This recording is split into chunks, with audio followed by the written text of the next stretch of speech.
Nicole Ogburn.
Good afternoon, ma'am. Would you come on up to the bench, please? Raise your right hand for me.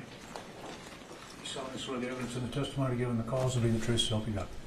Yes. All right. There's our witness stand over here. Make yourself comfortable and adjust the microphone if you need to. Okay. You may proceed when you're ready. Good afternoon. Good afternoon. Please state your name for the record. Nicole Ogburn. And Ms. Ogburn, where are you currently employed? I'm currently employed with Uvalde CISD. And what is your current job position? Right now I am a resource teacher. In May of 2022, where were you employed? I was employed with Uvalde CISD. And what was your job position in May of 2022? I was a co-teacher.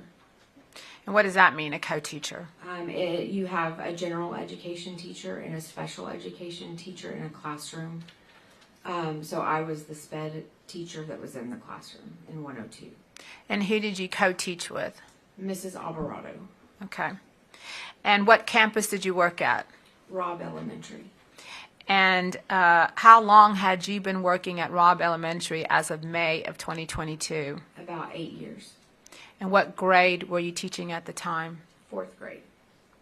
Now, what room number was your room? It was room 102. Okay. I'm going to hand you a pointer, and if you would come. May Okay. the witness get up, Judge? Please. Ms. Ogburn, I'm going to give you this pointer. I'm going to ask you, here we have a board that's been introduced into evidence as an aerial view of Robb Elementary. Do you recognize it? Yes, I do.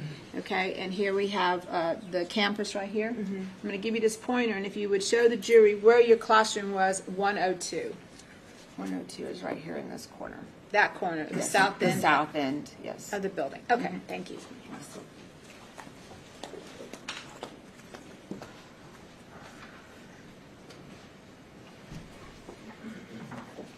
Now, did you begin the year at Robb in the 2021-2022 school year? Yes, ma'am. Okay. And for the jury and for the record, the record from the court, can you explain to the jury what is a lockdown procedure? Lockdown procedure was lights out, windows covered, and you hide in a corner that you can't be seen from the window that's at the door. Okay. And you had received this training as a teacher for the Uvalde Independent School District? It was spoken to us about, like, every year they kind of briefly go over what the procedures were, but it had always been shut your window, turn your lights off, make sure your door's locked, and hide in a corner that is not visible to the windows. And is that the same training that the students received? Yes. Okay. And how often were you trained on this? You said they mentioned it, or? Well, we did a training for teachers. Usually they would mention it during our PD days before school started, and then throughout the year we'd have lockdown drills and fire drills and all, practice all the drills that we had. And who would provide the training to the students?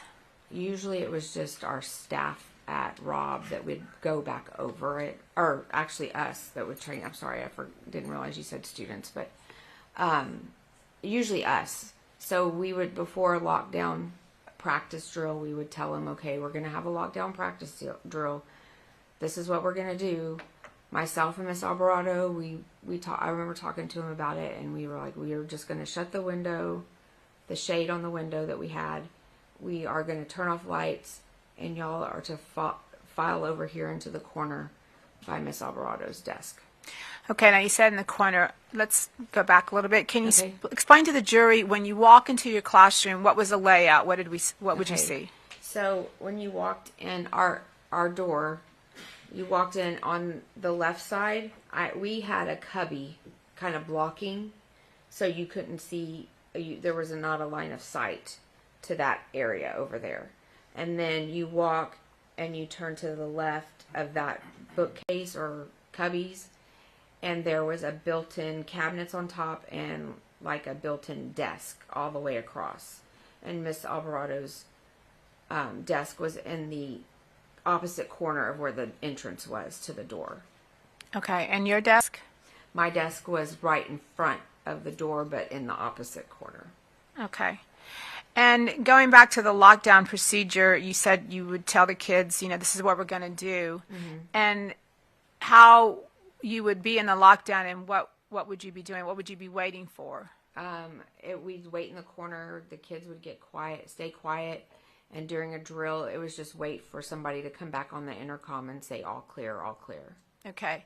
And in the event that it wasn't a drill, what would you wait for? They told us to wait until law enforcement comes and announces themselves before you leave your room. Okay.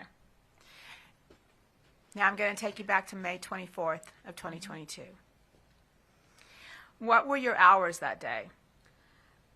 We worked from 7:30 to 3:30, usually or 4, and then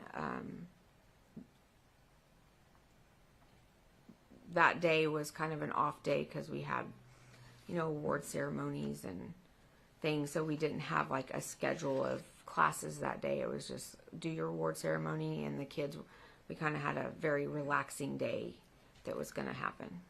Okay. And what time was your award ceremony? I don't recall exact time, but it was close. We got back to the room closer to like 11, a little bit after 11. Okay.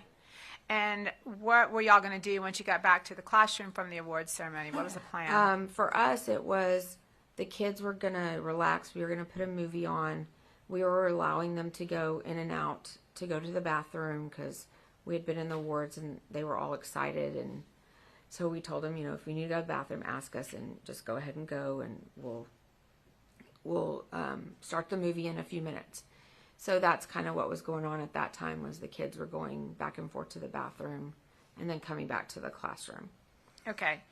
So did y'all have plans to go outside or just watch the movie? We were going to watch the movie, and we had told the kids that we would go outside a little bit earlier than we normally did. We usually went outside about 12:15 for recess, and then we went to lunch at 12:30. So we kind of were like, we'll go out a little early, but we're going to wait a little bit because it's real hot outside. Mm-hmm. And so we were like, we'll just put this movie on and y'all can watch the movie until we go outside.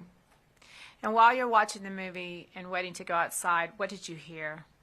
Well, one thing I do recall is some of the girls that are in our classroom had to come up and asked. And I distinctly remember looking at my watch and saying, it's only 11:21, girls. We're not going to go out yet. We're going to wait because it's really hot out there. And they were like, okay. I said, just go sit and watch the movie and relax for a little bit. And myself and Miss Alvarado were doing paperwork to we have to do end of the year things to wrap up the year. So we were doing some of our paperwork while the kids were watching movies. Okay. Then what happened? I don't know. It was like 8 minutes later, I'm not really sure, I heard, it sounded like metal hitting the brick.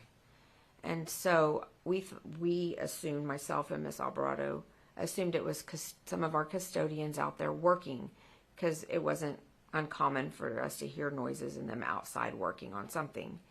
And so I thought it was like maybe a shovel or something hitting the bricks as they were digging up something. I didn't know. So I stood up and looked out. I had a window right behind me, but I couldn't see anything out of it anyway. So I stepped over to the other window on the opposite side from my desk and looked out the window. And What did you see when you looked out the window? I saw a guy dressed in black. He kind of had mid-length hair, and I saw a backpack and a gun pointed towards the playground and pavilion area. Now, I'm going to give you this pointer again. I want you to show the jury where you saw him once you looked out the window. Okay. May the witness get down, Judge? Yes, please.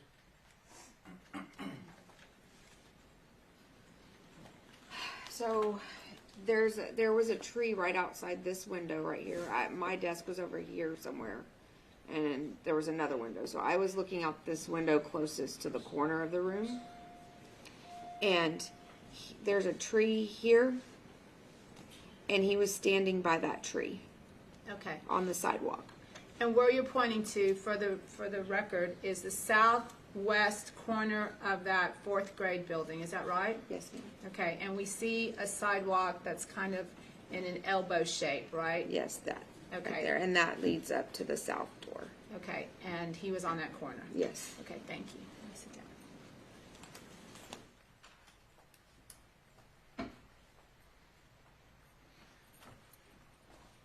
Once you saw the shooter on that corner, and what did you think? I was like, we've got to get down and go ahead and hide, go into like there hadn't been a lockdown called yet, and I was just like, we got to get down. So I went, oh my God, there's a gun. And the kids kind of started panicking, and I just told them, get to the corner, hide under there. And we had a black curtain that actually went all the way down that built-in desk that we stored stuff in, because we didn't have a lot of storage, so we had put stuff under there and hid it with a black curtain. So usually our kids, when we were doing practice drills, they would get behind the black curtain. Not all classrooms had that, but ours did, and so they would get behind that curtain and hide, and that's what they did. Okay.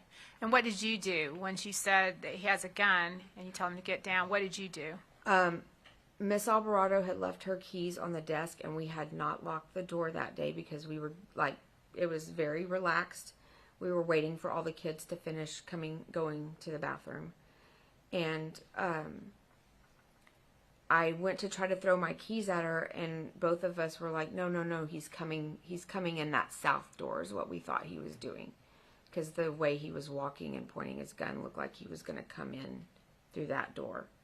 And so I was like, we have no time, just hide. So all the kids hid, and I remember coming around all the desk, and I had two little boys that were actually sitting by the door, and I said, no, get over here. So I had them go around the cubbies and get behind the cubbies and underneath. And right about that time, I heard gunshots, and I felt stuff falling on me. So I literally went onto the ground on my belly and started just crawling on my belly to get underneath the curtain with the kids. Okay. And the kids were already underneath that table? Yes, they were already there. Okay. Did you move any furniture? Did you change things? Okay. Not at that time, no. Okay. So what did you do? You crawled to where the kids are? And I laid underneath.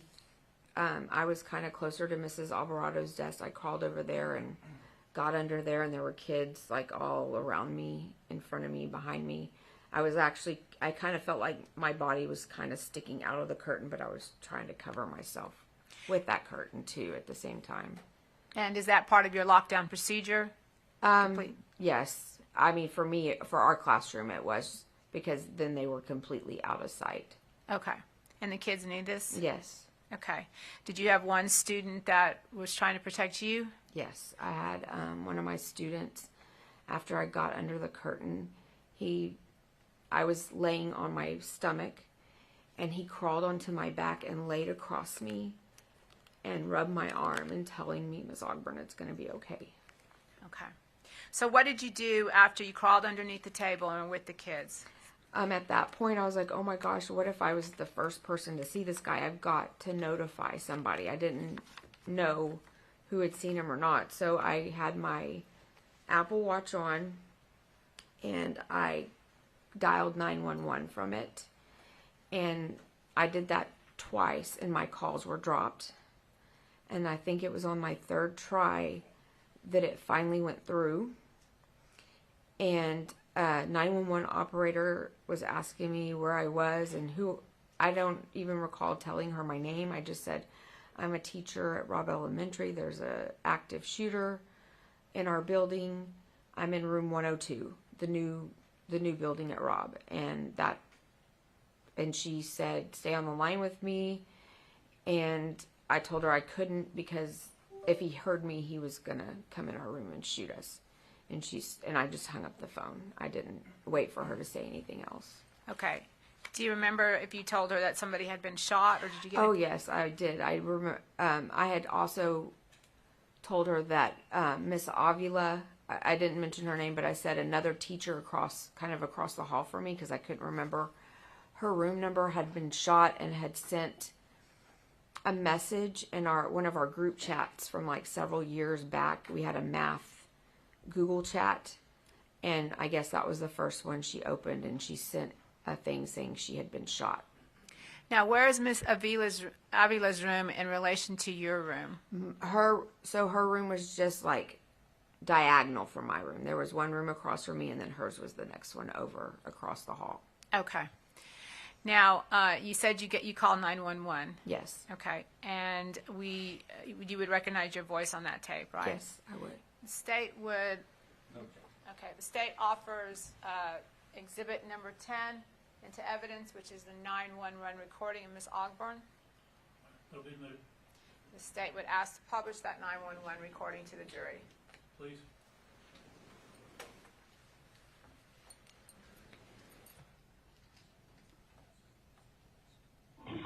Uvalde County 911. Uvalde County 911 has an active shooter at Robb Elementary. An active shooter. Robb Elementary is an active shooter. Please listen to the song and eliminate him. I don't have a video to come in. I don't have a video, but I'll get you gunshots outside of the classroom. You could get a gunshot to your parents in the building. I don't know who's going to watch it. I pulled up and I got a message from somebody is shot in the classroom. Somebody is shot in the classroom? Okay, can you tell me the two minutes? Another one. Another what? Another classroom. I don't know. Please hurry. You know, what room number? What room number? Can you tell me what room? Room number 2. I know you're giving you an area. I don't know what is that right now. I can't go. I can't let him hear me. Okay, keep it here. It's okay. It's okay. I understand. Okay. I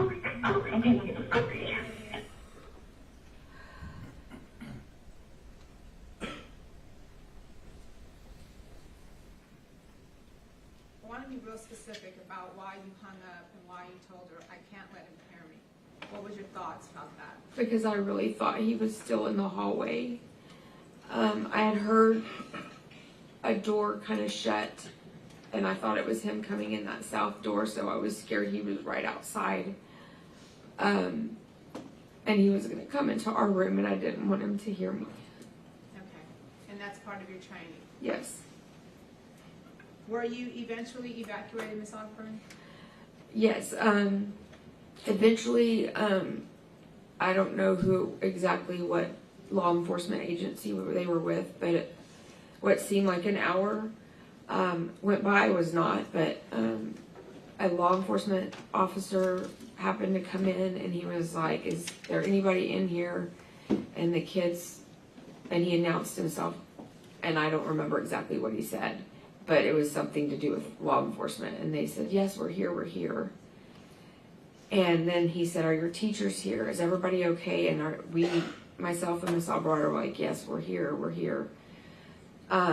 He asked me and Miss Alvarado, go out the window, move the bookcase and go out the window. The bookcase was located underneath the window I had previously looked out at and seen the shooter and it was also the window that he shot into when I dove to the ground.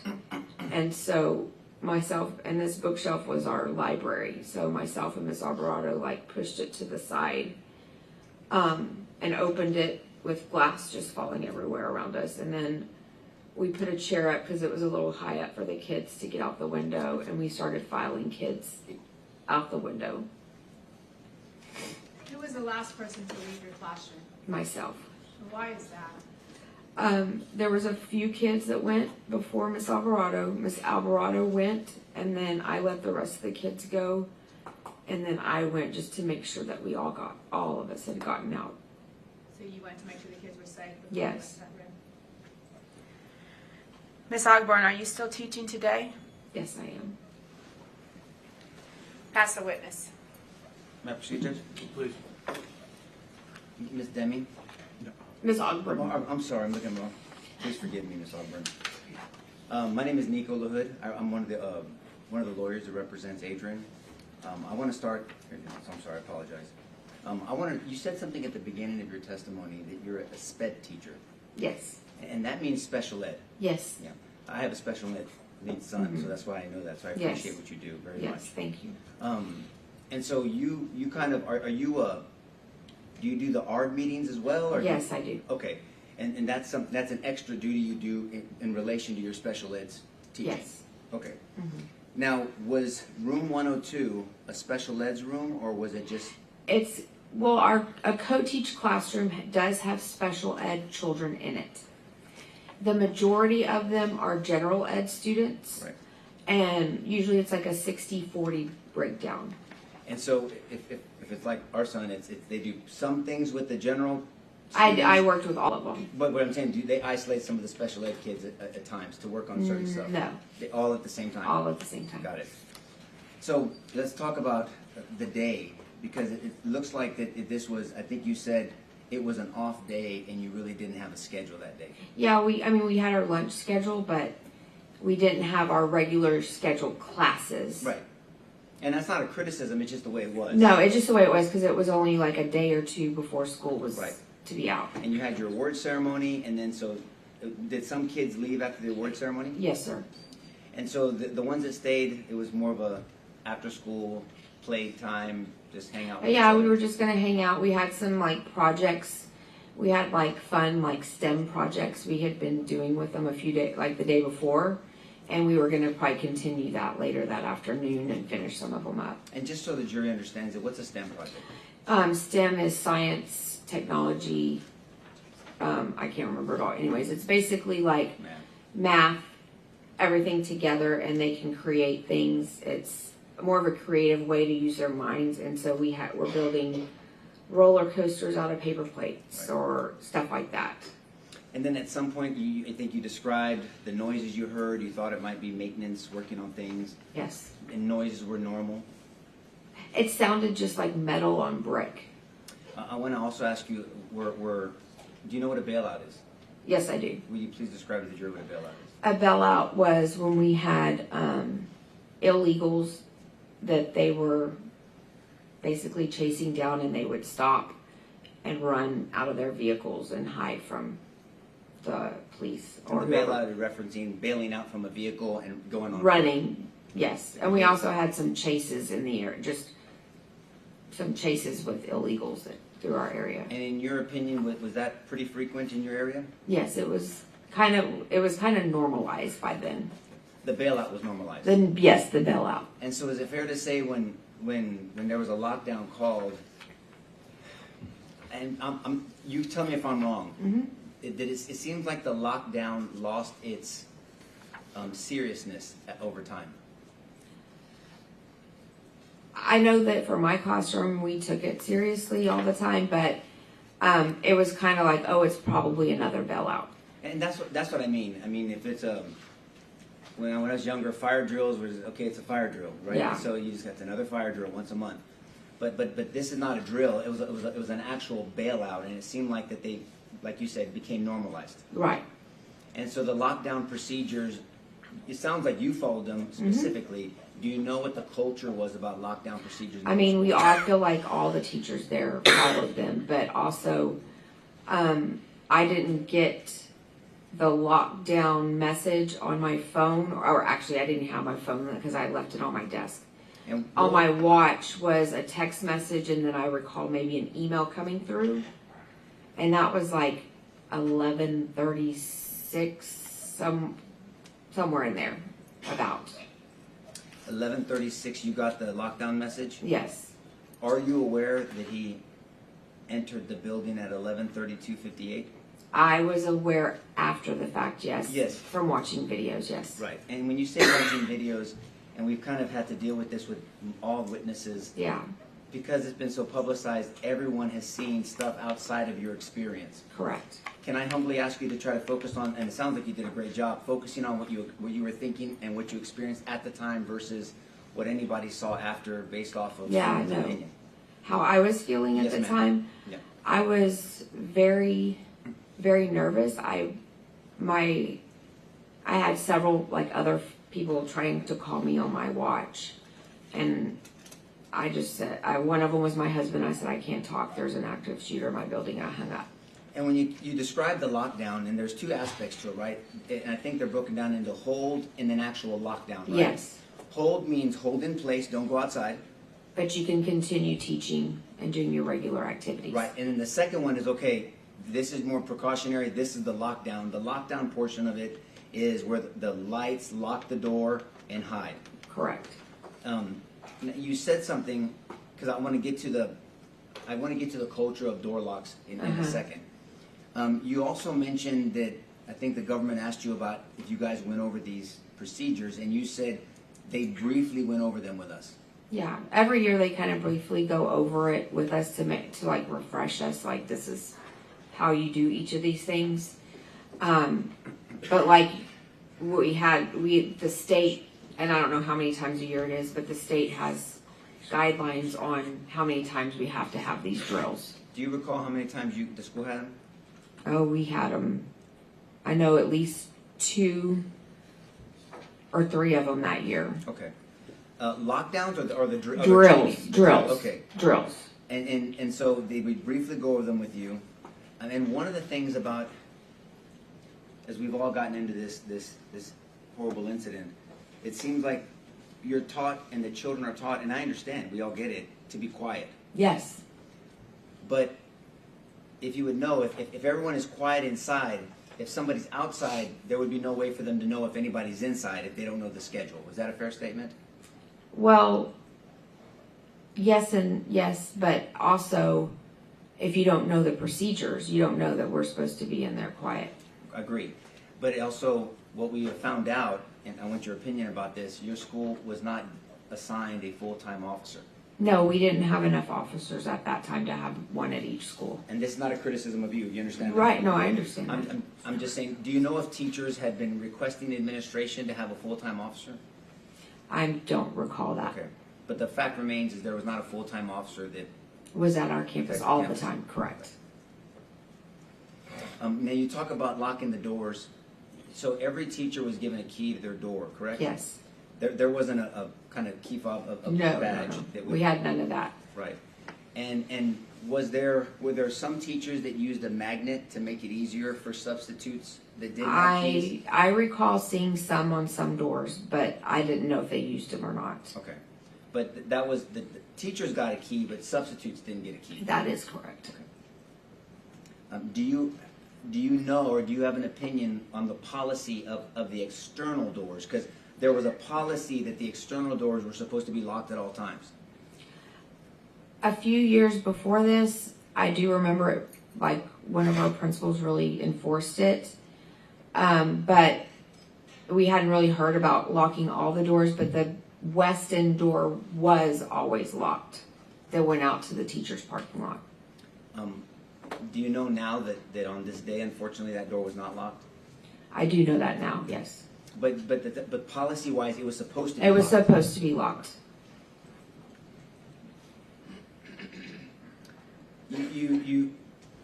And I'm sorry you had to go through that 911 call again and reliving what you went through. but you said something important that caught my attention. You said, I thought he was in the building. Mm-hmm. And now you know that he walked upside the west, so he Correct. wasn't in the building when you thought. And that's not a criticism. Right, I know. Stress does interesting things to perception, right? Yes. Have you heard of the term perception distortion? No, I have not. Okay. But you understand stress is Yes. does Yes. different things to different people. Yes. Okay. And so when you said you thought he was either going to go in the south building, he didn't, correct? No. And when you were on 911 call, he wasn't actually in the building at the time. I did not know that at that time.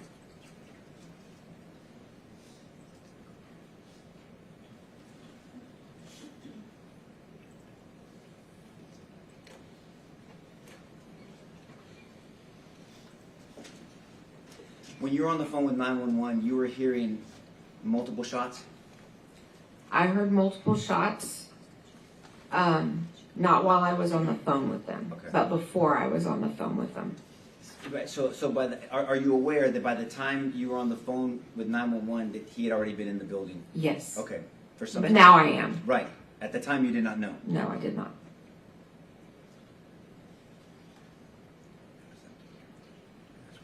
I think you testified on direct examination that when you got a message from a teacher that had been struck, Yes. what was the name of that teacher? Elsa Avila. Avila? Mm-hmm. And if I'm looking at a diagram of yours, you're in 102, correct? Yes. May I approach, Judge? Yes. Just for me. Okay. I told you that you're back. Can I get this close to you? That's So if you're 102, where's your Elsa's was this one, 109. 109? Yes.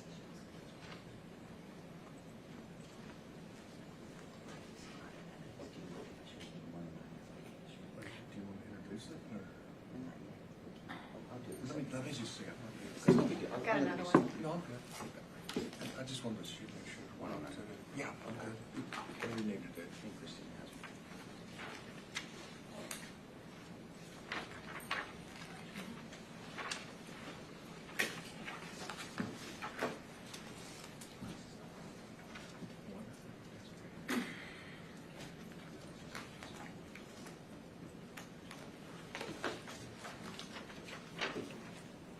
May I approach the witness, Judge? Yes, sir. I'm handing you what been marked as Defense Exhibit 1 for identification only. You recognize Defense 1, correct? Yes. And this is kind of a diagram of Robb Elementary. This is a diagram of just the new building, or the newer building at Robb Elementary, And yes. the new building is really the newer building, The right? newer, it's not that new, but yes. And 102 is where you were at on the screen? Yes, right here. And then 109 is where Ms. Avila was? Yes, just, And is this diagram a fair and accurate depiction of the newer building? yes.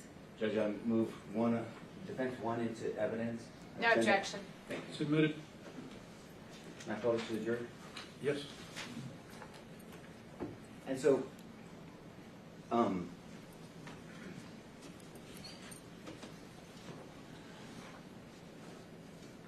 at some point, the government asked you that your class was evacuated.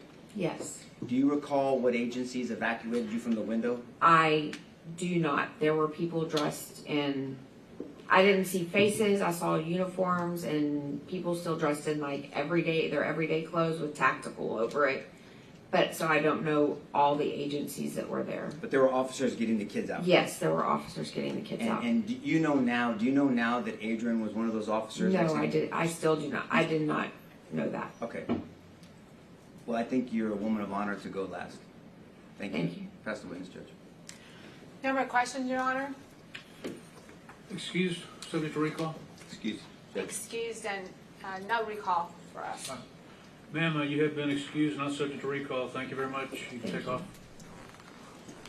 Ladies and gentlemen, it's a little late on the recess. Let me give you 10 minutes, if you could do it as quickly as possible. And we'll see you back in 10, and we'll go a little past 5. But everyone rise for the jury. Bring my official timekeeper.